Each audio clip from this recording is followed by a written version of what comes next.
சீமான் அவர்கள் மீது பெரும் மரியாதை வைத்திருக்கக்கூடிய மனிதர். மரத்து மேல ஏறி பானை உடைச்சு காவல்துறையிட்ட சண்டை போட்டு நீங்க ரோட்ல கல்ல குடிப்பீங்களான்னு கேட்டீங்கன்னா நாங்கள் அதை செய்ய போவது இல்லை. சீமான் அவர்கள் நான் கிரிட்டிசைஸ் பண்றேன்னு கிடையாது, அது அவரு ஸ்டைல். கல் போராட்டத்திற்கு முழுமையான ஆதரவு எங்களுக்கு இருக்கு. அதே கல்ல உடுமலைப்பேட்டை பொள்ளாச்சியில தலைவர்கள்லாம் வந்து நாமளும் குடிச்சு அந்த கல்லு போராட்டத்தை ஆரம்பிச்சு வச்சோம். இன்னைக்கு ஒரு தடையை உடைத்து ஒரு போராட்டம் செய்வது எனக்கு அதுல உடன்பாடு இல்லைங்கண்ணா. தடையை நீக்கிறோம் நாங்க சொல்றோம்.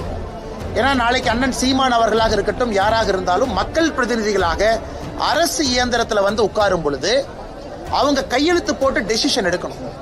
நாளைக்கு டெசிஷன் எடுக்கக்கூடிய இடத்துக்கு அவங்க எல்லாம் ஒரு காலத்துல வர போறாங்க. அப்படி இருக்கும் பொழுது இல்ல நாங்க காவல்துறையை தாண்டி மரத்து மேல ஏறி நாங்க கல்லை இறக்கி கொண்டு வந்து குடிக்கணும் அப்படிங்கறதுல எனக்கு தனிப்பட்ட முறையில் உடன்பாடு இல்லை. அது இன்னைக்கு ஒரு விவசாய பெருமக்கள் செய்யறதுக்கு முழு உரிமை இருக்கு. மரம் வச்சிருக்கிறாங்க, பண்றாங்க. ஒரு அரசியல் தலைவர்களாக நாம் அதை செய்யும் பொழுது மக்கள் நம்மளை பார்க்கறாங்க. நாளைக்கு உங்க கையில நாங்க ஆட்சி அதிகாரம் கொடுக்கும் பொழுது அந்த ஆட்சி அதிகாரத்தை எப்படி பயன்படுத்த போறீங்க? சில இடத்துல காமா இருக்க வேண்டிய சூழ்நிலை இருக்கு.